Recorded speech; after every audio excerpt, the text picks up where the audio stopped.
దేవేంద్రుడు ఐశ్వర్యాన్ని కోల్పోయాడు.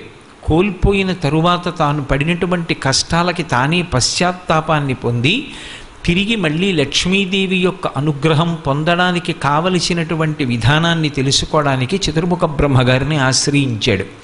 ఆయన సృష్టికర్త. మీరు ఎప్పుడైనా పౌరాణిక వాంగ్మయం చూస్తే మీకు ఒక విషయం కనపడుతుంది. ఏదైనా సమస్య ఏర్పడితే మొట్టమొదట అందరూ కూడా బ్రహ్మగారి దగ్గరికి వెడతారు. ఆయన ఒక మార్గాన్ని చూపిస్తాడు. ఇదిగో మీరు ఇలా వెళ్ళండి అని చెప్తూ ఉంటాడు. సృష్టికర్త అంటే ఈ లోకములను సృజించినటువంటి వాడు. అలాగే మన ఇంటికి కూడా ఓ పెద్ద ఉంటారు.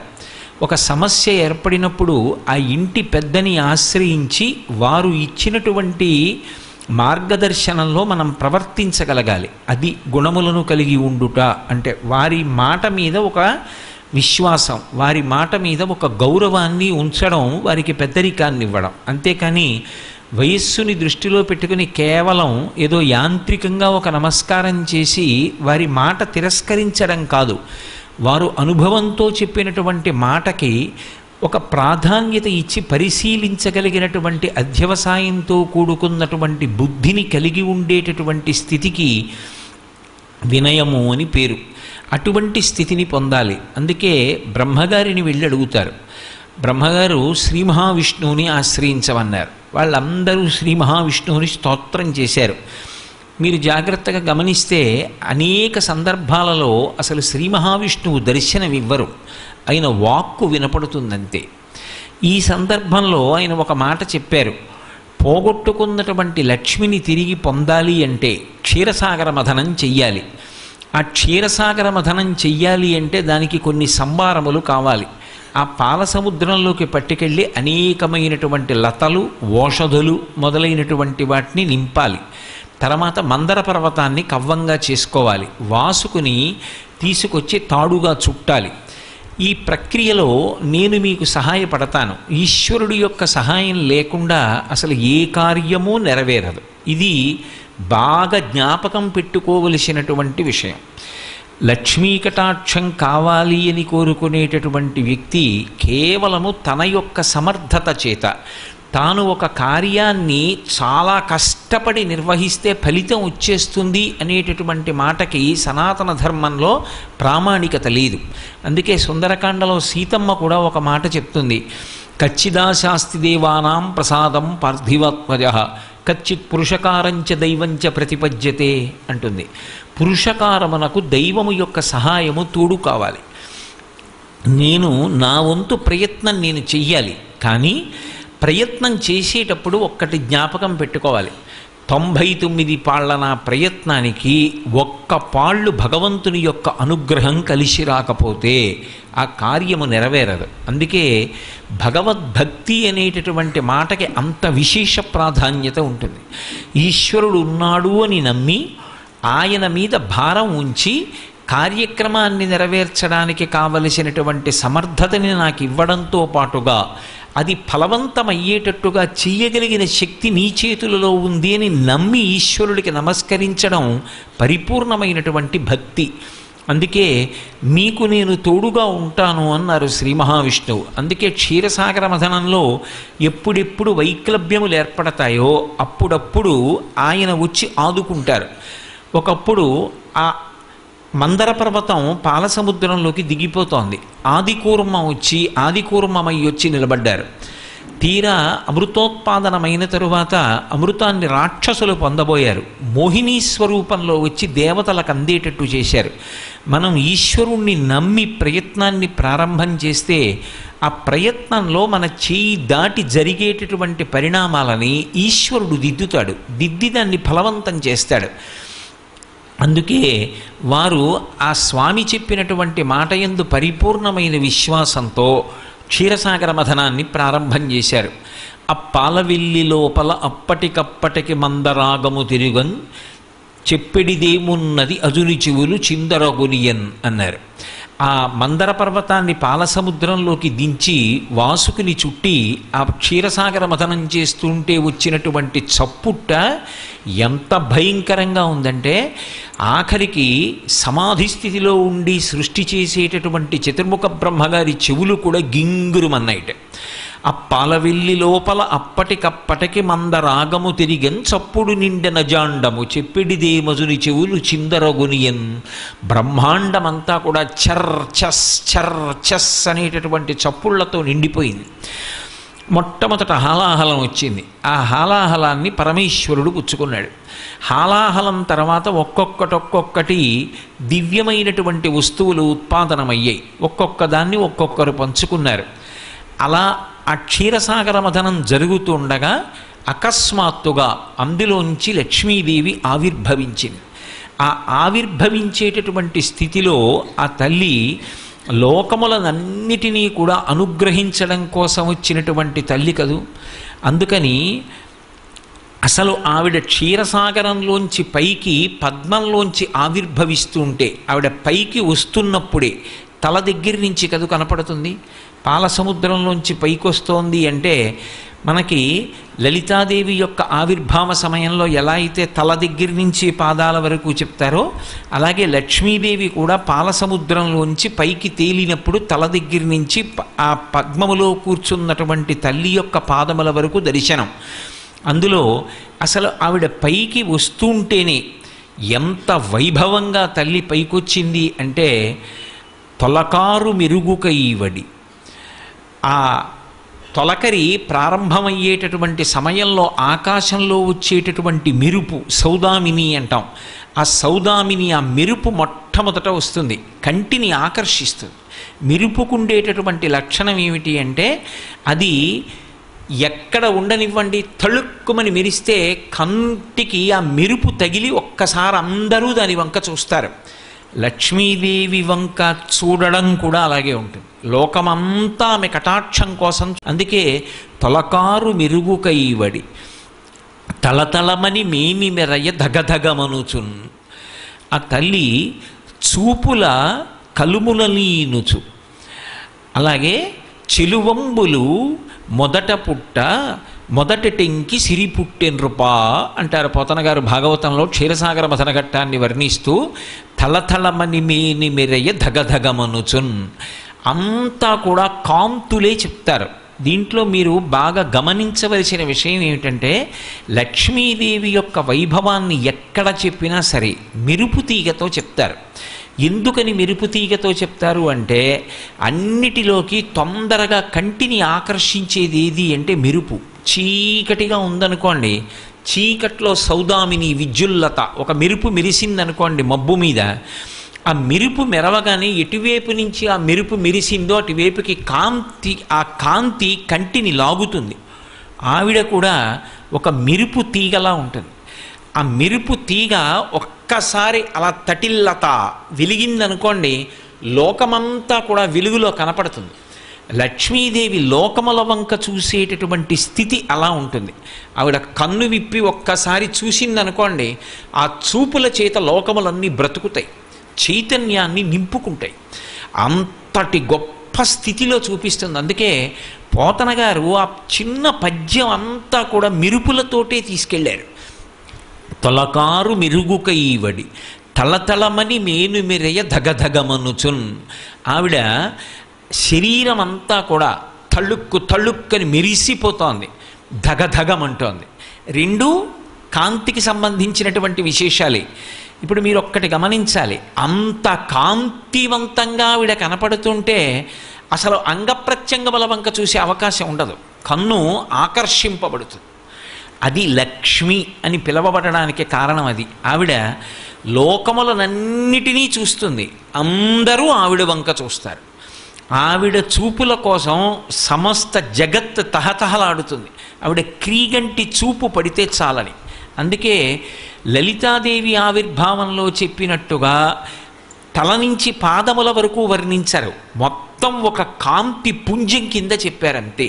అందుకే తలతలమని మేను మెరయ ధగధగమనుచున్. కలుముల నీనటి చూపుల, ఆ చూపులకున్నటువంటి వైభవం అది.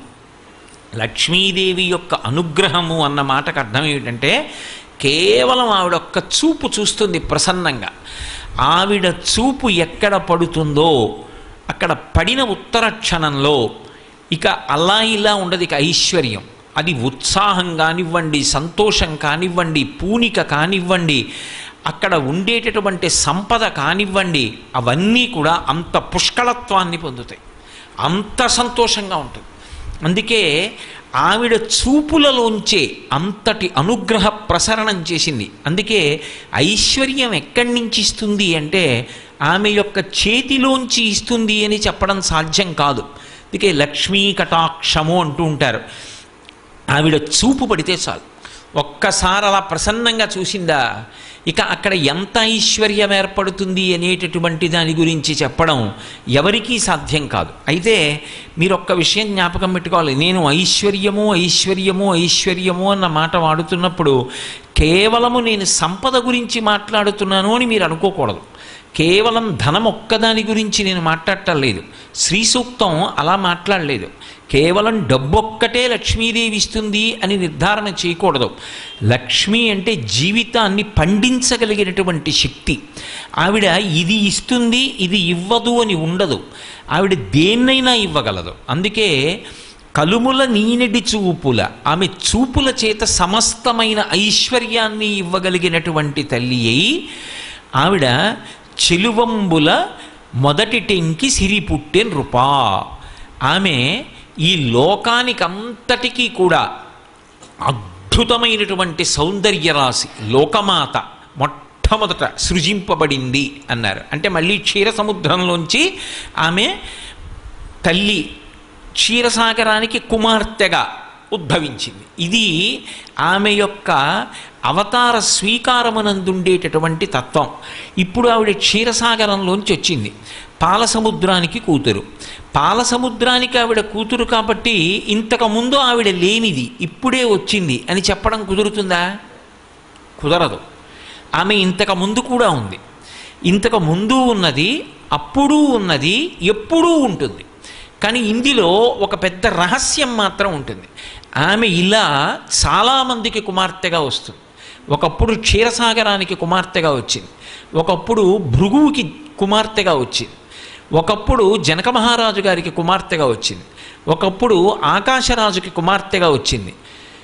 అసలు యథార్థంగా చెప్పాలంటే ఎవరి ఇంట ఆడపిల్ల పుట్టినా లక్ష్మియే వస్తోంది అని గుర్తు. ఎందుకో తెలుసా? ఆడపిల్ల వస్తోంది అంటే చాలామంది ఆడది ఆడపిల్ల అన్న మాట వాడితే ఏదో తక్కువ అనుకుంటారు. కాదు, తెలుగు భాషలో ఆడపిల్ల ఆడది అన్న మాటకు అర్థం ఏమిటంటే శ్రీ మహాలక్ష్మి అని అర్థం. ఆడపిల్ల, ఆడ అంటే అక్కడ అని అర్థం. అక్కడి పిల్ల, అక్కడి పిల్ల ఇక్కడ పుట్టింది. ఇక్కడ ఎందుకు పుట్టింది అంటే ఇక్కడ పుట్టి నన్ను ధన్యుణ్ణి చేసింది. ఎవరా పిల్ల? పేరు నేను పెట్టాను తర్వాత, ఆమె లక్ష్మి. అందుకే ఎవరి కడుపున ఆడపిల్ల పుట్టనివ్వండి, ఆ పిల్ల పీటల మీదకి వెళ్ళినప్పుడు మాత్రం పద్మంలోనే వెడుతుంది. పద్మంలో తీసుకెడతాను తప్ప ఏ ఇంటా కూడా ఆడపిల్లని పెళ్లి పీటల మీదకి తీసుకెళ్ళేటప్పుడు నడిపించి మాత్రం తీసుకెళ్లరు. ఎవరి ఇంట పుట్టినా లక్ష్మియే పుట్టింది. పుట్టి ఆమె నారాయణుడికి మాత్రమే చెందుతుంది. ఆమె మహాపాతివ్రత్యం అటువంటిది, నిత్యానపాయని. ఆమె శ్రీమన్నారాయణుడికి ఇల్లాలు. ఆ నారాయణుడు ఎక్కడో ఆవిర్భవించి ఉన్నాడు, పెండ్లి కుమారుడు. అందుకే వయసులో మామగారు పెండ్లి కుమారుడి కన్నా పెద్దవాడైనా పిల్లనిచ్చేటప్పుడు లక్ష్మిని నారాయణునికి ఇస్తున్నానని కాళ్ళు కడిగి తీర్థాన్ని పుచ్చుకుంటాడు. లక్ష్మి ఎప్పుడూ నారాయణుడికి పక్కకే చేరుకుంటుంది. అందుకే ఆ తల్లి కూడా నారాయణుని దగ్గరికి వెళ్ళిపోతుంది. కానీ ఎంతమందికైనా కుమార్తెగా వస్తూ ఉంటుంది. ఎంతమందికైనా కుమార్తెగా వచ్చి ఎవరెవరికి కుమార్తెగా వచ్చిందో వాళ్ళని అనుగ్రహిస్తుంది. అందుకే మీరు చూడండి, 2 రకాలైనటువంటి అదృష్టాలు ఇవ్వాలి అనుకుంటే ఆడపిల్ల, ఒకటి సాక్షాత్ లక్ష్మీదేవి ఇంట్లో పుట్టింది. అందుకే మగపిల్లవాడికి చేయడానికి అలంకారములు తక్కువ ఉంటాయి, ఆడపిల్లకి చేయడానికి అలంకారాలు చాలా ఎక్కువగా ఉంటాయి. ఆడపిల్ల ఇంట్లో తిరుగుతోందనుకోండి, లక్ష్మీదేవిది తిరిగినట్టే. ఒకటి, ఆ పిల్ల పుట్టిన వేళ, ఆ పిల్ల తిరిగిన వేళ సాక్షాత్ లక్ష్మీదేవి ఇంటికి వచ్చిందని గుర్తు. 2, ఆడపిల్ల పుట్టింది అంటే ఆ పిల్లని ఎక్కడికి చేరుస్తున్నారు? ఎవరో ఓ పేరున్నవాడికి కాదు ఇస్తున్నది, సాక్షాత్తు నారాయణ స్వరూపాయ వరాయ. ఆ వరుడు నారాయణ స్వరూపుడు. ఇప్పుడు లక్ష్మిని నారాయణుడి పక్కకి చేర్చారు. ఆ చేర్చిన కారణం చేత ఏమైంది? దశ పూర్వేషాం దశాపరేషాం, 10 తరాలు నా తర్వాత వచ్చేవి, 10 తరాలు నా ముందున్నవి, నేను ఒక తరం, 21 తరాలు ఉద్ధరింపబడ్డారు, ఉన్నత లోకాలకి వెళ్ళారు. ఏది మగపిల్లవాడి విషయంలో చూపించండి అలా ప్రమాణం. అలా చేయగలడా? సాధ్యం కాదు.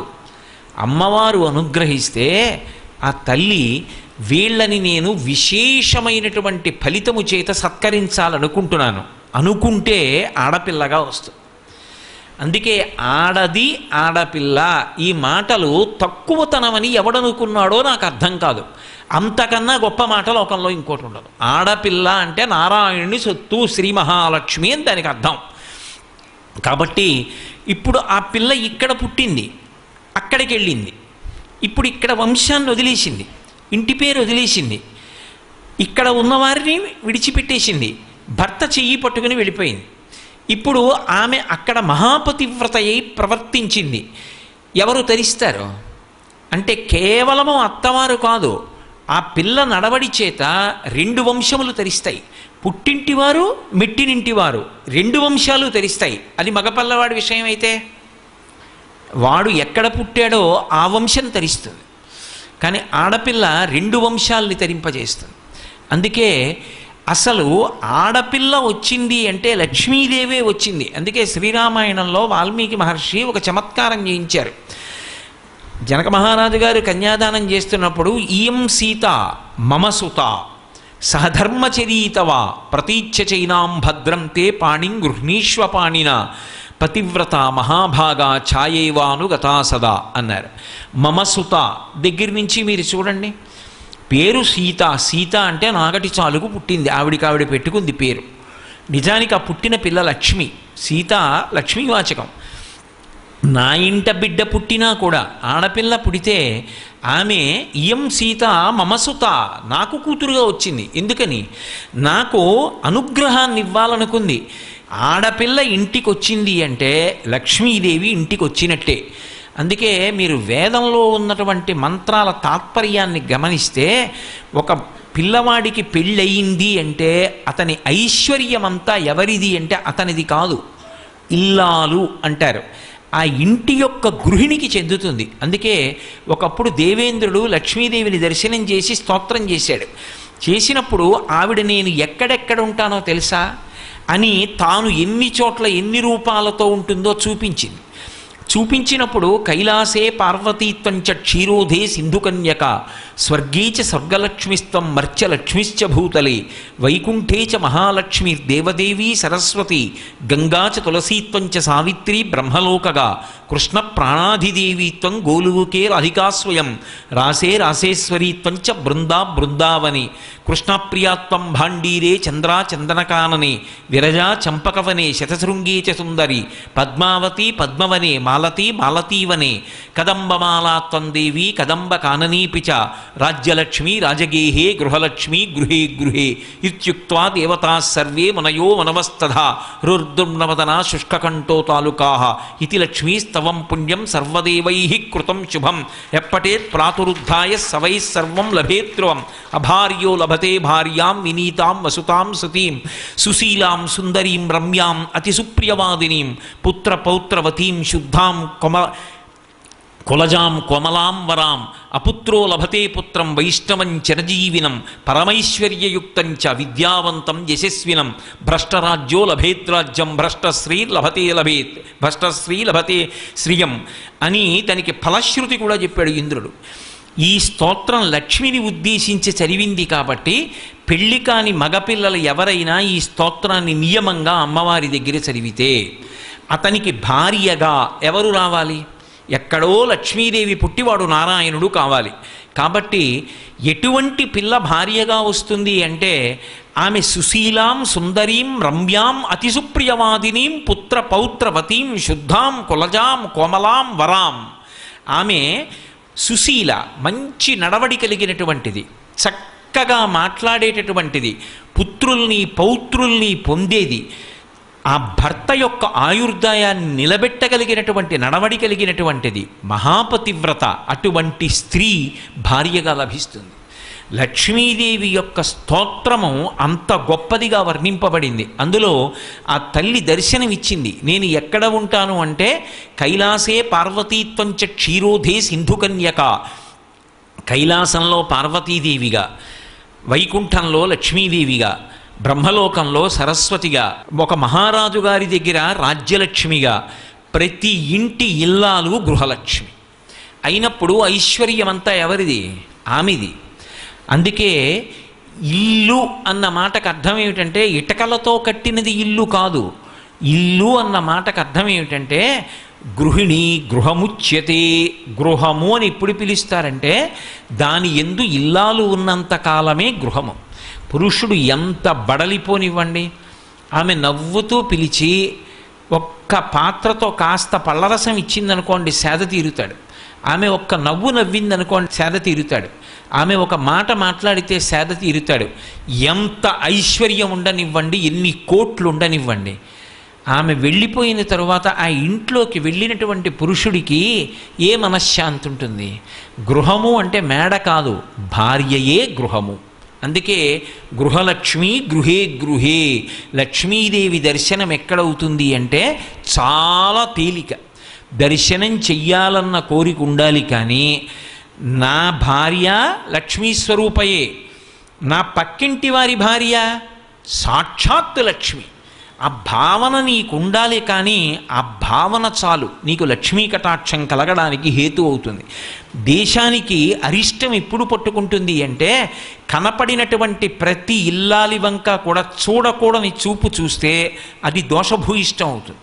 ప్రతి ఇల్లాలిని కూడా లక్ష్మీ స్వరూపగా చూడగలిగినటువంటి విశాల హృదయం ఉంటే, అటువంటి పవిత్రమైన దృక్కులు కలిగి ఉంటే, దాని చేత దేశమంతా కూడా లక్ష్మీ కటాక్షంతో వర్ధిల్లుతుంది.